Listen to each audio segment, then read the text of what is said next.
है कि इंडिया ने बांग्लादेश का हुक्का पानी बंद कर दिया है। इंडिया और बांग्लादेश के बॉर्डर के ऊपर ट्रेड सस्पेंड हो चुकी है। सैकड़ों की तादाद में ट्रक खड़े हैं, लेकिन इंडिया उन ट्रक्स की सप्लाई बांग्लादेश को नहीं दे रहा, जिसके अंदर फूड आइटम्स है, जिसके अंदर ग्रोसरी है।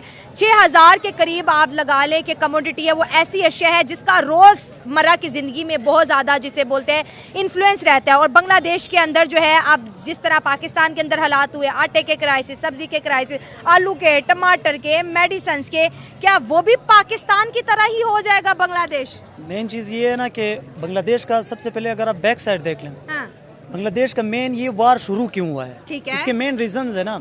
इसके ऊपर मैंने आर्टिकल पढ़ा है, उसमें उन्हें बताते हैं कि एक तो ना एक सिविल डिक्टेटरशिप चली है। अच्छा। सिविल डिक्टेटर हसीना वाजद जो है ना, वो तकरीबन 10 साल या इससे भी ज़्यादा 15 साल हो गए थे। ये हुकूमत वो जारी रखी हुई है, तो उन्होंने एक तरह से सिविल डिक्टेटरशिप कायम रखी हुई।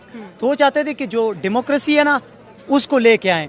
तो उन्होंने क्या किया कि अब तो इल्ज़ाम लग रहे हैं, क्रिटिक्स पर हो रहे हैं, मोस्ट ऑफ द लोग ये कह रहे हैं कि अमेरिका इसमें इन्वॉल्व है। अमेरिका क्यों इन्वॉल्व? अमेरिका चाहता है कि जो चाइना की जो उनकी जो इकोनॉमिक्स है, वो इकोनॉमी बहुत ज़्यादा अप जा रही है, तो उनके लिए वो अपने लिए वो थ्रेट समझते हैं। तो उन्होंने बांग्लादेश में ऐसे हालात पैदा कर दिए, वो चाहते हैं ना कि इधर कुछ ऐसे हालात पैदा कर ले ताकि चाइना पर उसका इम्पेक्ट हो। तो उन्होंने बांग्लादेश में ऐसे हालात पैदा कर दिए जिसकी वजह से बांग्लादेश की जो ट्रेड है, बांग्लादेश बहुत आगे जा रहा है, चाइना भी उसे बहुत सपोर्ट कर रहा है। तो बांग्लादेश में ये हालात उन्होंने पैदा कर दिए, पॉलिटिकल इंस्टेबिलिटी पैदा कर दी उन्होंने। ये मोस्टली वो लोग ऐसे मतलब क्रिटिक्स कर रहे थे, या कह सकते हो कि इल्ज़ाम लगा रहे हैं कि इस पे जमात इस्लामी जो है उनके अंदर जो अमेरिका का मेन रोल होता है, जैसे कि अफगानिस्तान में वो मोस्टली करते थे कि रिलीजन का लफड़ा डाल लेते थे। रिलीजियस सोच हमारी जो सोसाइटी है, हम ज़्यादा रिलीजन को फॉलो करने वाले लोग हैं। तो रिलीजियस उन्होंने कुछ ऐसे इमोशनल हो जाते हैं और फिर कुछ भी कर देते हैं। जाहिर है हम फैक्ट नहीं देखते हैं, हम देखते हैं कि मतलब अगर कोई हमें कुछ कह रहा है तो इज दैट राइट, मतलब ये सही होगा। तो फिर जो बांग्लादेश के अंदर हिंदुओं पे अटैक्स हुए, तो आपको क्या लगता है कि इंडिया उसके लिए बांग्लादेश के मुसलमानों को भी पनिश कर रहा है? नहीं, इंडिया उसके लिए पनिश नहीं कर रहा है। इंडिया का जो मेन रीज़न है, यहाँ पर इन पे ये इल्ज़ाम लग रहा था जैसे कि उन अपने हीरोज़ की तौहीन कर रहे थे, अपने हीरोज़ को मार रहे थे, नीचे गिरा रहे थे। तो इसमें आप कह सकते हो कि एक किस्म की मखलूक है जो इन्वॉल्व है, वो ये साबित कर रहे थे कि देखो जो बांग्लादेश के अवाम है ना, वो इस बंदे के साथ नहीं थे, ये तो इस बंदे ने एवं ये रोला डाला हुआ था, बांग्लादेश को अलग कर दिया। अच्छा। लेकिन ये लोग सारे जो है ना इस बंदे के खिलाफ, इसके ये हीरो नहीं है इनका, ये असल में विलन है। उन्होंने शेख मुजीबुर रहमान वो कहते थे कि ये विलन है, देखो सबके सामने उन्होंने दिखा दिया। तो मतलब इंडिया के साथ वो एक तरह से इल्ज़ाम लगा रहे थे कि जो हमें पाकिस्तान से अलग किया गया है, तो इसमें इंडिया का बहुत बड़ा रोल है। यू कैन से दैट, मतलब आप खुद भी सोच सकती है ना कि क्या हुआ था 1971 में, एवरीवन नो दैट।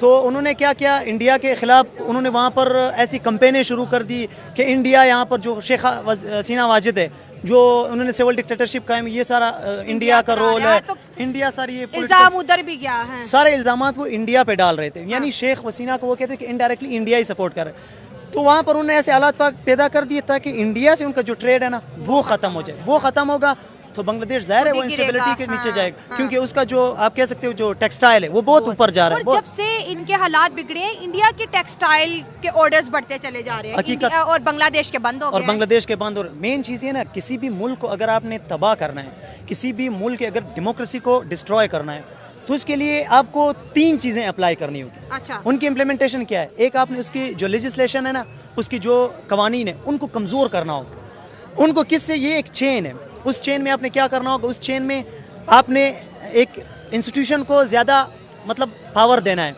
जैसे कि बांग्लादेश में आर्मी को पावर मिल गई, पहले आर्मी को पावर नहीं थी, अब वो आहिस्ता आहिस्ता पावर में आ रहे।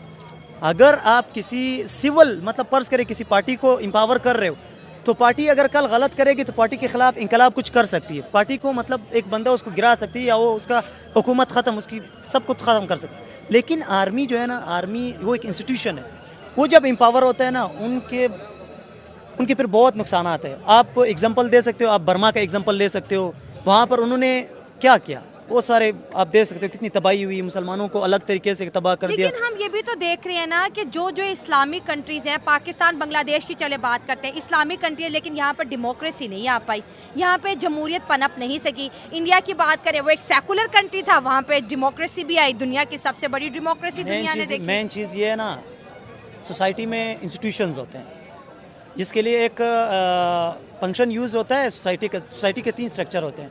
उसके लिए एक होता है फंक्शनलिज्म। फंक्शनलिज्म में कहते हैं कि जब तक सोसाइटी में ये सारे इंस्टीट्यूशन मिल के काम नहीं करेंगे, कहते हैं एक इंसान के अगर पैर नहीं है तो वो माजूर है।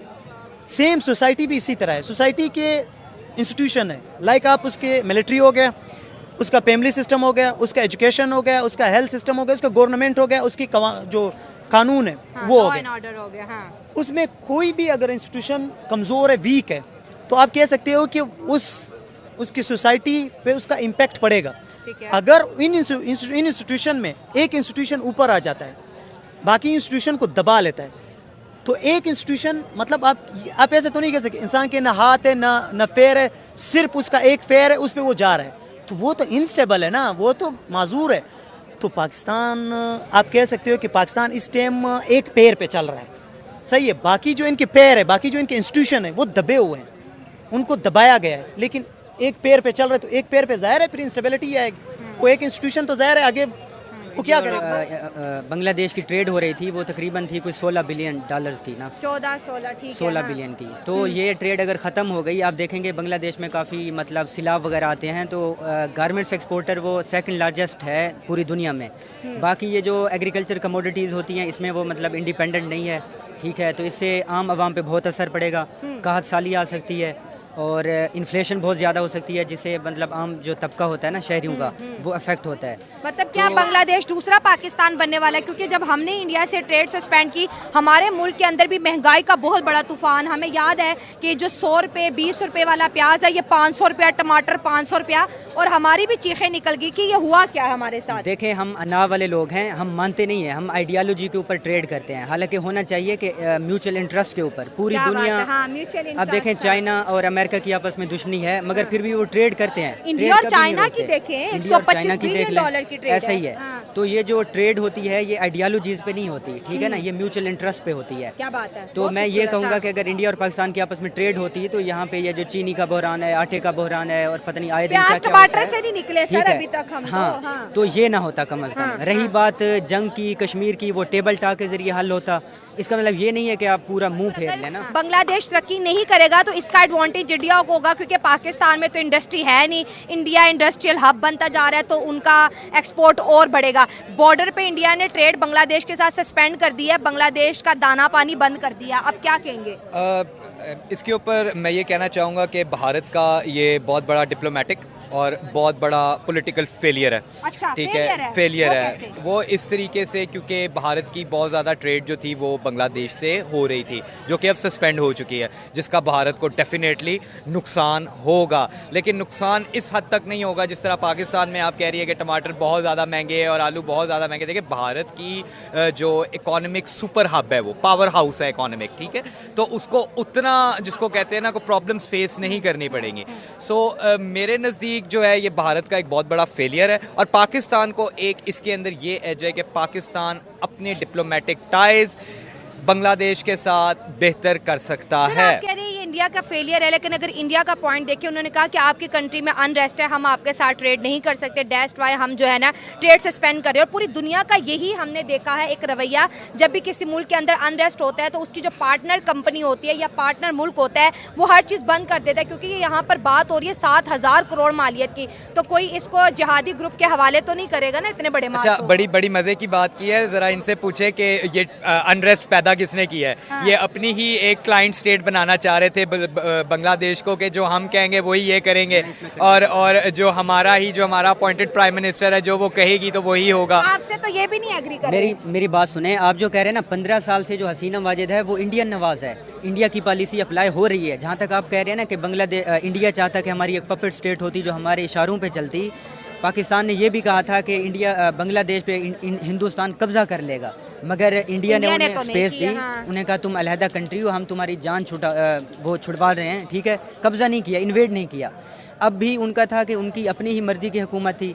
इसमें क्या है कि जमात इस्लामी का जो लिंक है वो हमारी ISI से है, ठीक है, तो इसमें इंडिया के क्लेम ये आ रहे हैं कि इसमें ISI और पाकिस्तान इन्वॉल्व था, ठीक है। और वैसे अगर इंटरनेशनल सतह पे देखा जाए तो अमेरिका ने पाकिस्तान से अड्डे मांगे थे और इमरान खान ने इनकार किया तो वो हट गए। मतलब और इसके पीछे अमेरिका ने हाँ बांग्लादेश से भी अड्डे मांगे और एक उन्होंने और भी इनकार बात किया, कही जा हाँ, रही है कि म्यांमार और बांग्लादेश के दरमियान एक क्रिश्चियन कंट्री छोटा सा वो किया जाएगा ताकि चाइना को कंटेन किया जाए और वहाँ पे बहरी बेड़े हों और ये चीज़ें। मैं इनकी बात से डिसएग्री इसलिए करता हूँ क्योंकि इस चीज़ का कोई एक्चुअल एविडेंस नहीं है। आईएसआई को किसी मुल्क के अंदर मुदाखलत करने का कोई शौक नहीं है। अच्छा। पाकिस्तान की इंटेलिजेंस एजेंसीज और जो दिफाई इदारे हैं वो उनको किसी के साथ कंसर्न नहीं है, उनको अपने मुल्क के साथ कंसर्न है, अपने नेशनल इंटरेस्ट के साथ कंसर्न है।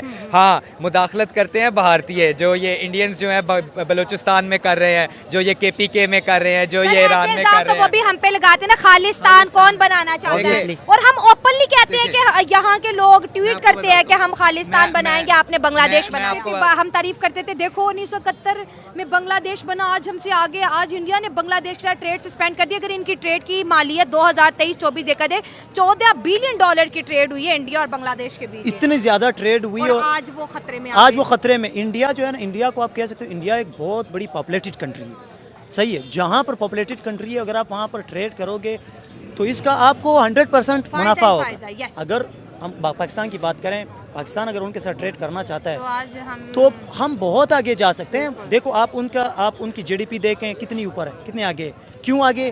क्योंकि वहाँ पर उन्होंने सारे इंस्टीट्यूशन को इक्वल रखा हुआ है। उन्होंने एक टनल प्रोवाइड किया है कि इस टनल से आपने जाना है, you can not go from that tunnel, आप इस टनल से इधर उधर नहीं जा सकते हो, you are even allowed just in this tunnel, आप उस टनल में अलाउ, आप इधर उधर नहीं जा सकते हो। उस अच्छा। टनल में वो आपको डायरेक्शन देंगे, जबरदस्त, हाँ। इस डायरेक्शन के मुताबिक आपने चलना है। हाँ। लेकिन अगर आप अपनी मर्जी करोगे कि नहीं मैंने इस टनल में नहीं जाना है, मैं इधर जा रहा हूँ, बाकी मतलब सारे वहाँ पे अवाम की हुकूमत है और अवाम ही चला रही है ना, अवाम ये ही बात चला, है। अवाम ही को, डेमोक्रेसी नाम हाँ। इसी चीज़ का है। सही बात है, हाँ। अवाम के बगैर डेमोक्रेसी आगे नहीं जा सकती। हाँ। जब तक अवाम चाहेंगे तब डेमोक्रेसी जाएगी। आपको क्या लगता है सर, ये नई गवर्नमेंट शेख हसीना के, तो आपने बात की कि इंडिया और उनके ताल्लुकात बहुत अच्छे थे और कई लोगों ने इस चीज़ को अच्छे गलत होने रुख चाहिए। भी दिया कि वो पपेट है, लेकिन इंडिया के साथ बांग्लादेश के ताल्लुकात अच्छे थे, इंडिया के साथ साथ बांग्लादेश ने भी तरक्की की। अब इंडिया ने ट्रेड सस्पेंड कर दिया, अगर इंडिया का कॉन्फिडेंस बांग्लादेश पे बहाल नहीं होता तो ज़रा इमेज बता दें कि बांग्लादेश का क्या होगा, क्योंकि हमने देखा है जिन जिन कंट्री से इंडिया हाथ खींच लेता है वहाँ उनको फिर कोई नहीं पूछता। देखिए मेन चीज़ ये, बातें तो करनी नहीं चाहिए लेकिन अब मैं करूँगा। हाँ, मेन चीज़ ये है कि आपको देखना चाहिए कि जो इंडिया है, इंडिया के ख़िलाफ़ कौन ऐसा काम कर सकता है। मेन चीज़ है, आप शेख वो मुजीबुर रहमान है, आप उसको देख लें, उसके जो पुतले गिराए गए, उसके कितना बेइज्जती की गई। उसके बाद ये जो आलात, ऐसा मतलब एक स्टेटमेंट बना दिया, उसको स्प्रेड कर दिया पूरी कंट्री में कि इंडिया तो आपका मतलब बेड़ा गर्क कर रहा है, आपका तो सारा इकोनॉमी सिस्टम, सारा मतलब हर लिहाज से आपको तबाह कर रहे हैं, आप लोगों को पता नहीं है। उन्होंने ऐसी स्टेटमेंट ब्रेन वॉश के सेम इधर पाकिस्तान में अगर आप देखें, इंडिया को जब हम बलूचिस्तान में होते थे, जब हम यहाँ पंजाब नहीं आए थे, वहाँ पर एक स्टेटमेंट थी कि आप जब पंजाब जाओगे, पंजाब के लोग आपसे इतनी नफरत करेंगे कि आपको देखते भी नहीं है। मतलब एक स्टेटमेंट उन्होंने बनाया, सेम इधर पंजाब में बनाया कि आप बलूचिस्तान में जाओगे तो बलूचिस्तान में आपको मार दिया जाएगा। लेकिन ऐसा नहीं है, पंजाबी जाते हैं, उधर रहते हैं, उधर टाइम स्पेंड करते हैं, उधर जॉब्स करते हैं, काम करते हैं, बिजनेस करते हैं। सेम इधर बलूचिस्तान के लोग इधर आते हैं, पढ़ते हैं, जब वो पंजाबियों को देखते हैं कि कहते हैं कि हाथ की उंगलियां भी बराबर नहीं होती है, डिफरेंट होती।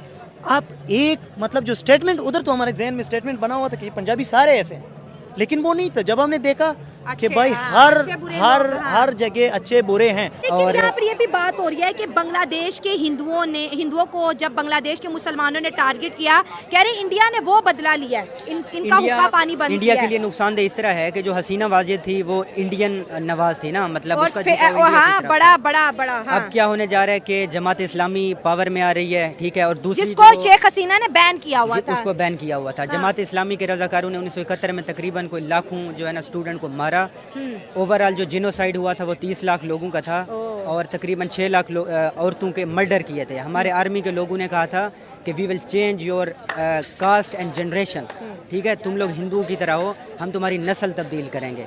ये सीन हुआ था। तो जो जमात इस्लामी है ऑब्वियसली ये इनका इंक्लाइन जो है पाकिस्तान की तरफ होता है, राइट विंग है, इस्लामिक है। ये भी बात हो रही है कि पहले मशरकी पाकिस्तान बांग्लादेश बना, अब बांग्लादेश दोबारा मशरकी पाकिस्तान बनेगा। ये स्टेटमेंट कितनी आपको परफेक्ट नजर आती है या इसमें एक बहुत बड़ा जोक छुपा है? मेरे ख्याल से अब जो है बांग्लादेश के अंदर कोई इस्लामिक आइडियालॉजी जो है ना उसके रूट काज पे होगी, फंडामेंटलिज्म बहुत ज़्यादा आएगा, राइट विंग की जो फोर्सेज हैं वो ज़्यादा पावर में आ रही हैं। वैसे भी ओवरऑल दुनिया में देखा जाए तो राइट विंग राइज पे है। अब ब्राज़ील की बात करते हैं, ठीक है, अफ़गानिस्तान में रिसेंटली तालिबान है। तो बांग्लादेश का झुकाव अगर हुआ इस्लामिक आइडियालॉजी, फंडामेंटलिज्म और उनका जो ट्रेड है वो बेस करेगा आइडियालॉजी पे, तो ऑब्वियसली इंडिया और उनका आपस में ताल्लुकात ख़राब होंगे। तो सेम बांग्लादेश के साथ फिर इंडिया के खिलाफ भी साजिश रची गई है और ये इसका डाउनफॉल है। वहाँ पर बांग्लादेश ऐसे का वहाँ downfall पर है, डाउनफॉल है, वहाँ पर ऐसे मिथ जारी किए गए हैं लोगों के जहनों पर। देखिए हम मुसलमान ना रिलीजन को बहुत फॉलो करते हैं। हमें रिलीजन, अब हिंदू जो है ना, वो बांग्लादेश में हिंदू ज़्यादा है ना, हमने वहाँ पर एक स्टेटमेंट बना दी कि हिंदू हमारे फ़ायदे में नहीं है, ये वो, तो फिर तो क्रिश्चियन भी हमारे फ़ायदे में नहीं है, वो भी तो हमसे मज़हब में अलग है, वो क्यों फ़ायदे में? आप एक तरफ कहते हो जो गैर मुस्लिम है वो फ़ायदे में नहीं है, लेकिन एक तरफ कहते तो मतलब दुगलापन हो रहा है ना। अब इंडिया अगर बांग्लादेश से अपना हाथ उठाता है ना, ये लिख के ले लो, ये 10 साल बाद आप देखोगे बांग्लादेश कहाँ कहाँ पहुँचेगा। आज बांग्लादेश पे कोई 1 रुपया कर्जा नहीं है कि डॉक्टर यूनुस आया हुआ है, ठीक है, आप वो एक नोबेल प्राइज़ विनर है, लेकिन हर बंदा, अब क्या पता वो हुकूमत चला सकता है कि नहीं। सही बात है। अगर मैं टीचर हूँ, मुझे कोई कहे कि आप जाएँ मीडिया के मतलब जर्नलिस्ट बन जाएँ, तो ये तो नहीं, वो उसका रोल है, वो अच्छा प्ले कर सकते हैं ना। मेरा जो रोल है, मैं अपना रोल अच्छी तरह से प्ले कर सकता हूँ। तो अगर आप डॉक्टर यूनुस को ला रहे हैं, उसको मतलब आप कैसे इस तरह, मतलब इतनी पूरी कंट्री उसके सारे हाथ में दे दी, ले चलाओ, और जो खुद अमेरिका से इंपोर्ट किया हुआ है। हाय, दैट इज द पॉइंट। तो मतलब काफ़ी सारी चीज़ें हैं, ये इंस्टेबिलिटी, ये पॉलिटिकल इंस्टेबिलिटी कहते हैं, और जहाँ पर हालांकि देखा जाए तो बांग्लादेश, जैसे आपने कहा कि इंडिया अगर हाथ हटा लेता है तो 10 साल में बांग्लादेश का बेड़ा गर्क हो जाएगा। और जब बांग्लादेश को पैसे की ज़रूरत पड़ती, शेख हसीना वहाँ जाती थी मेडिकल वीज़े के लिए, फ़ंड के लिए, और वो फ्री में देते थे, फ्री में देते थे, कर्जा नहीं दिया कभी। कर्जा नहीं दिया। इसके लिए कार्ल मार्क्स एक कोटेशन यूज़ करता है कि अफीम जो है ना इज़ लाइक जो रिलीजन इज़ लाइक अफीम। अफीम एक नशा होता है, एक ड्रग्स होता है। हाँ, कहते हैं कि अगर आप उसको यूज़ करते हो ना, तो आप आहिस्ता आहिस्ता मतलब आप डिस्कनेक्ट होते हो चीज़ों से, आपको किसी चीज़ का खुद पता ही नहीं होता है किसी चीज़ का। तो मतलब रिलीजन, मैं गलत नहीं हूँ, मैं रिलीजन के ख़िलाफ़ बात नहीं करूँगा, लेकिन रिलीजन में कुछ चीज़ें हैं। रिलीजन हमेशा कहते हैं कि you will allow to provides equality, not inferiority और सुपीरियरिटी। आप अगर कह रहे हो कि मतलब वो हिंदू है, ये वो, इंडिया के ख़िलाफ़ एक स्टेटमेंट बन गई है, तो यहाँ पर एक ही इंस्टीट्यूशन का काम है और वो हम सबको पता है। उन्होंने उधर सारा रोला डाला हुआ है, सारा जो उनके हीरो है, इवन मैं खुद उसे हीरो मानता हूँ, जो उनका हीरो है उसके ख़िलाफ़ अमेरिकन बहुत ज़्यादा इन्वॉल्व है। वो चाइना के लेवल से कहते हैं कि चाइना का खाना ख़राब हो, और जो बाकी यार दोस्त इन्वॉल्व है वो चाहते हैं कि इंडिया के हालात ख़राब हो जाएं। इंडिया का भी तो फ़ायदा हो रहा था टेक्सटाइल के वाले से, इंडिया बॉर्डर पे भी अनरेस्ट नहीं था, सुकून था ना। लेकिन खुद तो बेचारे भीख मांग मांग के थक गए हैं, अब तो भीख भी देने वाले कोई नहीं है। तो वही सीन है ना, कहते हैं खुद तो कुछ नहीं, वो एक मिसाल है कि खुद तो कुछ नहीं कर सकता हूँ, लेकिन तेरा बेड़ा ज़रूर गर्क कर सकता हूँ। खुद तो मेरा कुछ नहीं हो रहा ना, मैं तो गर्क ही हुआ हूँ, लेकिन तेरा तो बेड़ा गर्क कर सकता हूँ, किसी न किसी तेरा बनाऊँगा लपड़ा। तो वही है। अब ये पाकिस्तान, तो ये बांग्लादेश जो है ना, ये मिनी पाकिस्तान बनेगा। ये इतना डूबेगा सोच भी नहीं सकोगे, क्योंकि जो टेक्सटाइल इतनी ऊपर है, उनकी जो वुमेन एम्पावरमेंट इतनी ऊपर थी। अब ये जमात इस्लामी आ रही है, इनके इधर कौंसल है, इधर ऑर्गेनाइजेशन है पंजाब यूनिवर्सिटी में, इनका आप सोचें कि मतलब इस तरह वो उन्होंने ऐसा चीज़ें सारी ऐसे की हुई है, ऐसे कंट्रोल में की हुई कि भाई अगर कुछ हो रहा है तो मतलब हमारी मर्जी से चले। Who the hell are you, आप कौन होते हो? यादव का केस आया, हाँ। एजेंट पकड़ा गया, हाँ। कन्फेशन हुई, हाँ। That is the documented evidence. लेकिन सर आज तक आप हैंग आउट नहीं कर सके कुलभूषण यादव को, अगर वो जासूस है तो। जासूस तो वो था। देखें, मुशर्रफ ने बड़ी अच्छी बात की थी 2008 में, जब इंडिया के अंदर, दिल्ली के अंदर कन्वर्सेशंस हो रही थी। उन्हें कहा था कि we have done tremendous damage to each others countries, मगर अब हमें ये चीज़ स्टॉप करनी होगी। उन्होंने माना था कि हम एक दूसरे के कंट्री में इंटरफेयर करते हैं, इंटरमेडल करते हैं, इधर से भी होती है, उधर से भी होती हैं, होगी, हाँ, ठीक है। हाँ। 80s में हमने जनाब खालिस्तान का वो किया था, काफ़ी कुछ सपोर्ट किया था, अब भी करते हैं। इस तरह वो इंडिया भी बलूचिस्तान को सपोर्ट कर रहा है, तो ये चीज़ें चलती हैं। अगेन आई डिसएग्री, पाकिस्तान की खालिस्तान में किसी तरह की कोई इन्वॉल्वमेंट नहीं है। कश्मीर के अंदर 8 लाख फौज भारत ने बिठाई हुई है, मारते ये लोग हैं और नाम पाकिस्तान का लगाते हैं। वो कहते हैं पाकिस्तान को on time on place of our choosing पे मारेंगे। इतना बड़ा मुल्क है, अगर 8 लाख आर्मी कश्मीर में ही है तो बाकी सरहदों पे फिर कौन है? भाई 8 लाख फौज हमने, देखें 8 लाख फौज, 8 डिजिट नहीं है, ये 8,000 नहीं है, ये 8 लाख है। 8 लाख फौज हमने थोड़ी बिठाई है, मारता जुल्म कौन करता है वहाँ पे? नज़र नहीं आता हमें, गज़ा नज़र आएगा, हमें फ़लस्तीन नज़र आएगा। बलूचिस्तान ने तो अपनी कंसेंट भी नहीं दी थी पाकिस्तान में शामिल होने के लिए, हमने ओवरटेक कर लिया था। और अब भी जुल्फ़िकार अली भुट्टो ने जो बलूचिस्तान में ऑपरेशन किया था उसमें कितने लोग मारे गए हमें नहीं पता। क्यों? क्योंकि हम पंजाबी हैं, हम लाहौर से बिलोंग करते हैं, ठीक है। अब भी वो जहाँ पे टारगेट किलिंग हो रही है, ISI बंदे उठा के ले जाती है। क्या नेशनल मीडिया के ऊपर गवादर का जो जलसा हो रहा है वो दिखाया गया? नहीं दिखाया जाएगा। बन्नू में जो 200 बंदे मारे गए वो दिखाए? नहीं दिखाए गए। मंजूर पश्तीन का इतना बड़ा पॉलिटिकल लीडर है, कोई भी जलसा नेशनल मीडिया पे शो किया हो? नहीं, सेंसर्ड है हर चीज़, ट्रूथ को हमेशा सेंसर किया जाता कैसी है। इन्होंने बात की है। आप बात करें जी पाकिस्तान के दिफाई इदारों को मारेंगे, आप कहेंगे कि पाकिस्तान हम बलूचिस्तान अलहदा करेंगे, KPK अलहदा करेंगे। आप कर सकते हैं KPK को अलहदा? बिल्कुल भी नहीं कर सकते। बांग्लादेश भी अलहदा किया था। आप एंटी स्टेट बात करेंगे, आप पाकिस्तान को नुकसान पहुंचाने की बात करेंगे, डेफिनेटली हमारे दिफाई इदारे इतने मजबूत हैं और हम हकों इस की चीज़ बात को- करें, डिवीजन की बात ना में करें, डिवीजन- राइट के लिए जरूर बात करें। राइट राइट्स हैं, आप डायलॉग करें, आप हमसे बात करें, आपको किसी तरह का मसला है आप बात करें। हाँ, जिधर आप बात करेंगे नहीं फौज को मारो, इनके जनाब इनके ब्रिगेडियर्स को मारो, इनके हेडक्वार्टर्स को मारो, मारंग बलूच की बात किसने सुनी थी? definitely, देखें, आप कहते हैं टेबल टॉक हो, कन्वर्सेशन हो, ठीक है, उसमें ये होता है, आप देखें व्हाट्सअप ट्विटर नहीं चल रहा, freedom of opinion and expression नहीं है। बात करें, जो बात कर रहे हैं उसको भी दबाया जा रहा है, ठीक है। बलूचिस्तान में धरना होता है, उसे नेशनल मीडिया पे नहीं दिखाया जाता, तो आप सुन नहीं रहे, आप सुनना नहीं चाहते। हम इस्लामाबाद आएंगे, इस्लामाबाद में आया तो वहाँ पे फोर्सेस बरसाई गई, ठीक है, शेलिंग की गई, मारंग बलोच सर्दियों की रातों में बैठी रही, तब भी उनको सही तरीके से सुना नहीं गया। और एट दी एंड जाके एक कमेटी बना दी जाती है जो कहती है कि आपके मामला सॉल्व करेंगे, धरना ख़त्म हो जाता है और मामला सॉल्व नहीं होते। तो सर, अब जैसे आप तो अपने इंटरनल इशू जो है हम डिस्कस करते हैं और करते भी रहेंगे और करने भी चाहिए, लेकिन आज जो बांग्लादेश की ट्रेड सस्पेंड हो रही है, आज पाकिस्तान के वज़ीर आज़म देख लें, हमारे जो बड़ी बिजनेस क्लास देख लें, उनकी अवलीन कोशिश है कि हम इंडिया के साथ पहली फुर्सत में बॉर्डर खोलें। अगर बांग्लादेश के अंदर एक हेल्दी गवर्नमेंट नहीं आती, इंडिया उनके साथ भी ट्रेड सस्पेंड करता है। पाकिस्तान के बाद अब बांग्लादेश भी गुर्बत की तरफ जाएगा और उसका वो जो पीक था कि वो पाकिस्तान से बेहतर है, वहाँ पर इंडस्ट्री बेहतर है, उनके कपड़े की एक्सपोर्ट बहुत ज़्यादा है, वो सब चीज़ें मुझे ऐसे लग रहा है कि ख़त्म हो जाएगी एक कंट्री के पीछे हटने से। जब भी किसी कंट्री में सिविल अनरेस्ट होता है तो उसमें ये होता है कि जो इनकलाबी लोग होते हैं, बाज़ औक़ात, अब देखें ईरान की बात ले लें, 79 में जब रिलीजियस लोगों ने, शिया रिलीजियस लोगों ने रेवोल्यूशन लाने की कोशिश की, उसमें कम्युनिस्ट लोग भी शामिल थे, मगर एट दी एंड क्या हुआ कि कम्युनिस्ट लोगों को मार दिया गया रिलीजियस लोगों की तरफ से ना। तो जब इनकलाब लाया जाता है, आगे जाके इनकलाब किस तरह टर्न आउट होगा ये किसी को आइडिया नहीं होता। और जितनी ज़्यादा स्पेस और वैक्यूम होगा तब बाकी पावर्स को ये मौका मिल जाता है, स्पेस मिल जाती है कि वो वहाँ पे अपनी जड़ें गाड़ें, ठीक है। तो अब जल्द से जल्द वहाँ पे एक स्टेबल गवर्नमेंट लाने की एक ज़रूरत है, ठीक है। अगर नहीं होगी तो उसका क्या होगा कि जैसे कि रिलीजियस टेररिस्ट ग्रुप आ सकता है, कुछ और भी हो सकता है, तो मुल्क के लिए बहुत नुकसान। तो ये इंडिया का फैसला ठीक है ट्रेड सस्पेंड करने का फिलहाल? ये अनाक पे मबनी है। इंडिया को सोचना चाहिए कि अगर ट्रेड सस्पेंड करेंगे तो इन्फ्लेशन आएगी, आम बंदे का नुकसान होगा, तो ये ट्रेड सस्पेंड नहीं करनी चाहिए। मुझे जहाँ तक लगता है कि इससे भारत को कोई इतना ख़ास कोई फ़र्क नहीं पड़ेगा। वो बहुत बड़ी भारत मार्केट एक है। बहुत बड़ा जायंट है, हाँ, but it is a diplomatic failure, it is a political failure. इसके इम्पैक्ट्स होंगे जो वो ऑपरेशंस पाकिस्तान में कंडक्ट करते थे, बांग्लादेश के अंदर जो उन्होंने पपेट स्टेट बनाई हुई थी, एटलीस्ट हमें ये सुकून का सांस है कि वहाँ पे अब वो पपेट स्टेट नहीं है और इंशाल्लाह हमें उम्मीद है वहाँ पे गवर्नमेंट आएगी। शेख हसीना तो ये कह रही है कि मैं बांग्लादेश को US की पपेट स्टेट नहीं बनने दूंगी। ये एक पॉलिटिकल बयान है, it is a lie, I don't agree with that. Basically वो भारत के ही इशारों पे चल रही थी, Bangladesh was acting as a puppet state of India. तो इंशाल्लाह मुझे उम्मीद है अब एक बेहतर गवर्नमेंट आएगी जिसके पाकिस्तान से भी बेहतर ताल्लुकात होंगे और ऑल ओवर दुनिया से भी बेहतर ताल्लुकात। काफ़ी सारी चीज़ें हैं। रिलीजन्स बहुत अच्छी है, मतलब रिलीजन को हम मानते हैं कि अल्लाह एक है, मानना चाहिए हमें, रोज़े में रखने चाहिए, जो हमें कुरान कहता है वही हम सब फॉलो करने चाहिए, प्यार का मैसेज देना प्यार का मैसेज देना चाहिए। ये हमें नहीं कहना चाहिए कि औरत को ना पढ़ाओ, औरत को घर बिठाओ, लड़के को पिलाओ, ये कहाँ रिलीजन कहता है। ये हमें कभी नहीं बोला है कि औरतें जो है ना वो यूनिवर्सिटी जाके नहीं पढ़ सकती है, किधर पढ़ा है।